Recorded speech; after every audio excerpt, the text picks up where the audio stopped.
माधवम श्री कृष्ण चैतन्य ईश्वरम गुरुवे गौरचंद्राय राधिकाय तदालये कृष्णाय कृष्ण भक्ताय तद्भक्ताय नमो नमः।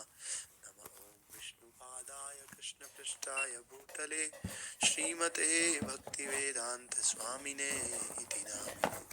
नमस्ते सरस्वते देवे गौरवाणी प्रचारिणे निर्विशेषा शून्यवादी पाश्चात्य देशतारिणे।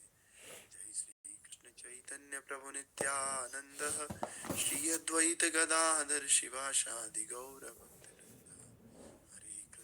हरे कृष्णा कृष्णा कृष्णा हरे हरे हरे राम राम राम।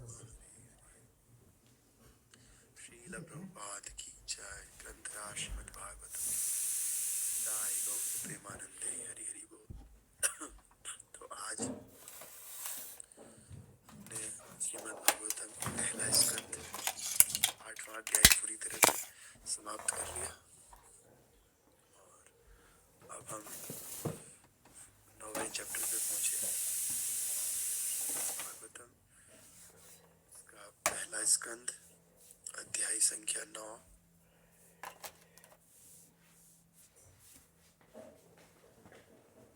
अध्याय संख्या 9 और श्लोक संख्या 5 तक हमने कर दिया था। आज 6 और 7 होगा। तो हमने देखा था कि युधिष्ठिर महाराज पूरी तरह से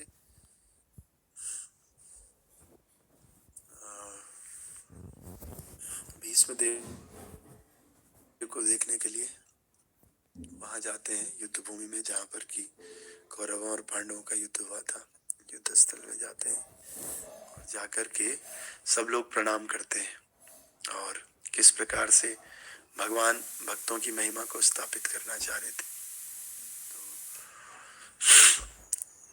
आज पहले श्लोक पढ़ लेते हैं, फिर आगे बात करते हैं। 6 और 7 एक साथ है। पर्वतो नारदो धौम्यो भगवान बादरायण बृहदश्रवो भारद्वाज सशिष्यो रेणुकासुतः वसिष्ठः इन्द्रप्रमदस्त्रो वित्समोदोषितः कक्षीवान् गौतमोऽत्र इषुकुसोत सुदर्शनः। पर्वतो नारदो धौम्यो भगवान् बादरायण बृहद्दाशो भारद्वाजो सशिष्यो रेणुकासुतः वसिष्ठ इंद्र प्रमदस्त्रितो घृतत्सदोषीत् कक्षीवान् गौतमो दृशा कौशिको था सुदर्शनः। पर्वतो नारदो धौम्यो भगवान् बादरायण बृहद्दाशो भारद्वाज सशिष्यो रेणुकासुतः वसिष्ठ इंद्र प्रमदस्त्रितो घृत्समदोषितः कक्षीवान् गौतमो तृषा च कौशिको था सुदर्शनः। कोई रिपीट करना चाहता है तो स्वागत है। हरे कृष्ण प्रभु।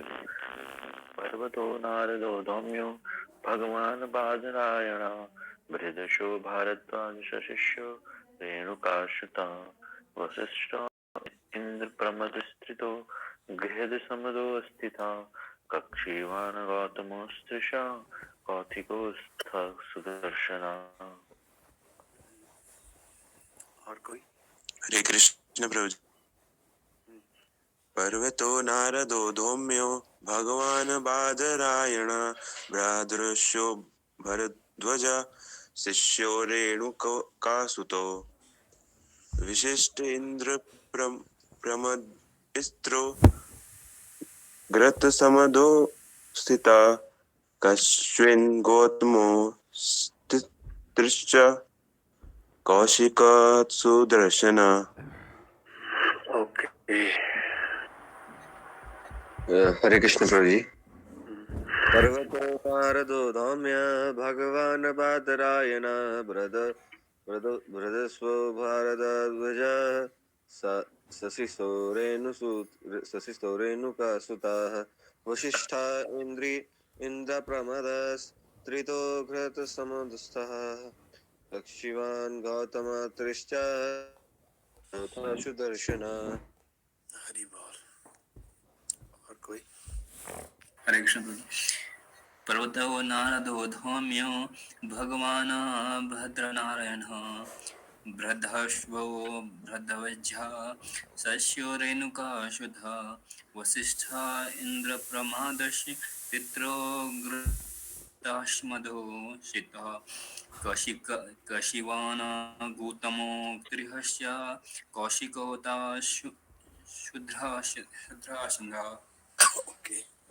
हरे कृष्ण प्रभु जी।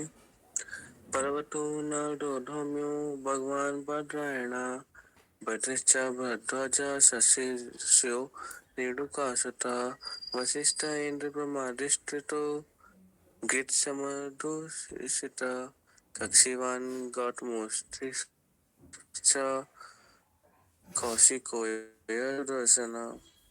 हरि हरि हरि। ओके। तो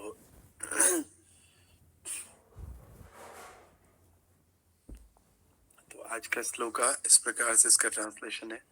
all the sages like Parvata Muni, Narad, Dhaumya, Vyas, the incarnation of God, or Brahmadas, Bharadwaj, and Parasuram, and disciples, Vasisth, Indra, Pramda, Tirth, Gatmata, Asita, Kakshivan, Gautama, Atri, Kausika, and Sudarshana were present. तो बात कहाँ से आ रही है? हम शुरू करते हैं पहले श्लोक से। तो हमने देखा जैसे ही श्लोक स्टार्ट हुआ था ये वाला चैप्टर, तो सूत गोस्वामी कह रहे थे कि कुरुक्षेत्र के युद्ध भूमि में इतनी सारी प्रजा मारी गई, 64 करोड़ प्रजा, और 64 करोड़ प्रजा के मारे जाने से युधिष्ठिर महाराज भयभीत हो गए, और भयभीत होकर के जहाँ पर ये सारा नरसंहार हुआ था वहां चले गए, और वहां जाकर के जहाँ पर कि भीष्म देव बाणों की सैया पर लेटे थे और मरने ही वाले थे, इस धाम से जाने ही वाले थे, तो वहां पर चले गए। और इसके बाद हमने देखा था कि कैसे जा रहे थे ये लोग जैसे सोने के आभूषणों से सुसज्जित प्रथम श्रेणी के घोड़ों द्वारा खींचे जाने वाले सुंदर रथों पर उनके पीछे चल रहे थे। तो ये लोग जो है उनके भाई और भगवान श्री कृष्ण, व्यासदेव, धौम्य ऋषि, बड़े बड़े लोग थे जो युधिष्ठिर महाराज के साथ पीछे चल रहे थे। तो इससे क्या पता चल रहा था, जैसे कुबेर अपनी सेना के साथ जाते हैं ना, उसी प्रकार से युधिष्ठिर महाराज भी चल रहे थे, और भगवान को अच्छा लगता है। और ऐसा क्यों भगवान ने किया कि भाई भगवान भी साक्षात साथ में जा रहे हैं, युधिष्ठिर महाराज के साथ अर्जुन भी जा रहे हैं, बहुत सारे ऋषि जा रहे हैं, क्योंकि भगवान ये चाहते थे कि भीष्म देव पांडवों को फलता फूलता देखे। भीष्म देव कम से कम अंतिम समय में ये देखे कि राज्य युधिष्ठिर महाराज को मिल चुका है और युधिष्ठिर महाराज कुबेर की तरह फलने फूलने लग गए। इसीलिए ये दिखाने के लिए भगवान से कृष्ण इस तरह का अरेंजमेंट करते हैं। और कहते भी, दृष्ट्वा निपतितं भूमौ दिव्य सुचितमिवामरं प्रणेमु पांडवा भीष्मं सानुगा सहचक्रिणा। कि जो फिर क्या हुआ, जैसे देखा कि जो भीष्म देव हैं, जैसे वो वहां पर पहुंचते हैं, भीष्म देव कैसे पड़े हुए बाणों की सैया पे, जैसे आकाश से कोई देवता आके नीचे, डेमीगॉड कोई नीचे आ गया, साक्षात देवता की तरह लग रहे थे। और इसलिए क्या किया, पांडवों के साथ साथ भगवान श्री कृष्ण ने भी उनको दंडवत प्रणाम किया, झुक करके प्रणाम किया भगवान ने उनको, तो शिक्षा देने के लिए कि कैसे बड़ों को प्रणाम करना चाहिए। और अब कह रहे हैं इनके साथ कौन कौन था, राजा भरत को देखने के लिए, भरत मतलब भीष्म को देखने के लिए ब्रह्मांड की सभी महान आत्माएं वहां पर इकट्ठी हुई थी, देवता इकट्ठे हुए थे, ब्राह्मण इकट्ठे हुए थे, राजाओं में से जो राज ऋषि होते हैं सब इकट्ठे हुए थे, और जितने भी लोग इकट्ठे हुए थे ना, ये सब लोग सतोगुण में स्थित थे, क्योंकि जो रजो और तमो में है वो वहां पर जा ही नहीं सकता है ऐसी स्थिति में। तो इसीलिए जी सब लोग सतोगुण में स्थित थे, ये हमने कल देखा था। और आज भगवान कह रहे हैं, सूत गोस्वामी कह रहे हैं और कौन कौन था, तो पर्वत मुनि वहां पर उपस्थित था, नारद जी उपस्थित थे, धौम्य ऋषि थे, भगवान के अवतार व्यासदेव जी थे, बृहदस्व थे, भारद्वाज थे, परशुराम थे, और परशुराम जी के शिष्य वशिष्ठ थे, इंद्र प्रमद थे, धृत था, कृत समद था, असित था, कक्षीवान, गौतम, अत्रि, कौशक, सुदर्शन, ये सब लोग प्रेजेंट थे वहां पर। प्रभुपाद जी ने बड़ा अच्छा तात्पर्य इस पे दे रखा है, काफी लंबा चौड़ा है। तो पर्वत मुनि सबसे प्राचीन ऋषियों में से एक माने जाते हैं। वो लगभग हमेशा नारद मुनि के साथ निरंतर रहते हैं। तो जब ये जो इसकी बारी आती है, जो ये जो मार के खाता था, क्या नाम था, मृगारी, मृगारी की स्टोरी में भी पर्वत मुनि रहते हैं नारद जी के साथ, और वे किसी भी भौतिक वाहन की सहायता के बिना हवा में यात्रा करने में सक्षम है। तो जो ये पर्वत मुनि है, ये कहीं भी जा सकते हैं बिना किसी वाहन के, हवा में यात्रा कर सकते हैं। पर्वत मुनि भी नारद मुनि की तरह ही देवर्षि या देवताओं के बीच एक महान ऋषि है। वो महाराज परीक्षित के पुत्र महाराज जन्मेजय के यज्ञ समारोह में नारद के साथ उपस्थित थे। यानी कि महाराज परीक्षित का पुत्र है जन्मेजय, और जब उन्होंने यज्ञ किया तो उस समय नारद जी के साथ उपस्थित थे पर्वत मुनि। इस यज्ञ में दुनिया के सभी सांपों को मारना था। पर्वत मुनि और नारद मुनि को गंधर्व कहा जाता है, क्योंकि वे भगवान की महिमा गाते हुए हवा में यात्रा कर सकते हैं। नारद मुनि भी और पर्वत मुनि भी, क्योंकि वे हवा में यात्रा कर सकते हैं, इसीलिए उन्होंने द्रौपदी के स्वयंवर समारोह को हवा से दिया था। नारद मुनि की तरह पर्वत मुनि भी राजा इंद्र के स्वर्ग में शाही सभा में आते थे। एक गंधर्व के रूप में वो कभी कभी महत्वपूर्ण देवताओं में से एक कुबेर की शाही सभा में जाते थे। एक बार नारद और पर्वत दोनों महाराज संशय की पुत्री से परेशान थे। महाराज संशय को पर्वत मुनि से पुत्री का आशीर्वाद प्राप्त हुआ। ओके, पुराणों की कथा के साथ नारद मुनि अनिवार्य रूप से जुड़े हुए हैं। उनका वर्णन भागवत में किया गया है।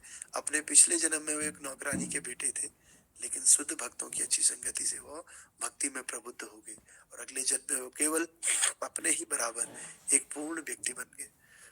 महाभारत में उनके नाम का उल्लेख अनेक स्थानों पर मिलता है। वो प्रमुख देवर्षि या देवताओं के बीच प्रमुख ऋषि हैं। वो ब्रह्मा जी के पुत्र हैं और शिष्य भी हैं, और उनसे ब्रह्मा जी की परंपरा में शिष्य का उत्तराधिकारी प्राप्त हुआ। उन्होंने प्रहलाद महाराज, ध्रुव महाराज और भगवान के कई प्रसिद्ध भक्तों को दीक्षा दी। उन्होंने वैदिक साहित्य के रचयिता व्यास देव को भी दीक्षा दी, और व्यास देव से माधवाचार्य, और इस प्रकार माधव संप्रदाय, जिसमें गौड़ीय संप्रदाय भी शामिल है, पूरे ब्रह्मांड में फैल गया। तो श्री चैतन्य महाप्रभु इसी माधव संप्रदाय के थे। इसीलिए ब्रह्मा जी, नारद, व्यास, माधव, चैतन्य महाप्रभु और गोस्वामी तक सभी शिष्य उत्तराधिकारी एक ही पंक्ति के थे। नारद जी ने अनादिकाल से अनेक राजाओं को शिक्षा दी है। भागवत में हम देख सकते हैं कि जब वो अपनी माँ के गर्भ में थे, तब उन्होंने प्रहलाद महाराज को निर्देश दिया था, और उन्होंने कृष्ण के पिता वासुदेव को, साथ ही महाराज युधिष्ठिर को भी निर्देश दिया था। तो ये लंबा चौड़ा है, बस आज नारद मुनि के बारे में पढ़ के हम आज की क्लास को खत्म कर देंगे। तो नारद मुनि की बात हो रही है। तो नारद मुनि बहुत ही पहुंचे हुए शिष्य हैं ब्रह्मा जी के, और ब्रह्मा जी से ये परंपरा शुरू होती है। ब्रह्मा जी के पुत्र भी हैं और ब्रह्मा जी के शिष्य भी हैं, और ब्रह्मा से नारद, और नारद इतने महान भक्त हैं। जो भी भक्तों ने भगवान को प्राप्त किया ना, बड़े बड़े भक्त जो इतिहास में हुए, ये सब भक्तों को नारद जी की कृपा से ही भक्ति मिली। नारद जी इन सब के गुरु हैं। और इवन जो माधवेंद्रपुरी, ये मध्वाचार्य हैं, जो हमारा गौड़ीय संप्रदाय है, ये बेसिकली मध्वाचार्य से स्टार्ट होता है। पहले इसका नाम मध्वा संप्रदाय था। चैतन्य महाप्रभु के आने के बाद इसका नाम मध्वा गौड़ीय संप्रदाय हो गया, लेकिन पहले ये मध्वा था, मध्वाचार्य जिसमें प्रकट हुए थे। तो मध्वाचार्य को भी इन्होंने ही नारद मुनि ने शिक्षा दिया था। तो इस प्रकार से मध्वाचार्य जो है बहुत ही महान ऋषि हैं। तो नारद मुनि का रोल हर जगह आता है, और नारद मुनि पर्वत में ऐसे हवा में विचरण भी कर सकते हैं। और कह रहे हैं अगर आपको क्या नाम है, पर्वत मुनि को समझना है तो नारद मुनि को समझना होगा। नारद मुनि के जैसे ही पर्वत मुनि भी ये सब करते हैं। तो इसीलिए नारद मुनि के बारे में वर्णन किया प्रभुपाद जी ने। कल परसों हम देखेंगे, और जितने ऋषि का वर्णन इस श्लोक में हुआ है, सारे ऋषि के बारे में प्रभुपाद जी एक एक करके बता रहे हैं। तो आप सब लोग जानते ही हैं कि किस प्रकार से प्रहलाद महाराज को नारद मुनि ने गर्भ में ही शिक्षा दे दी थी।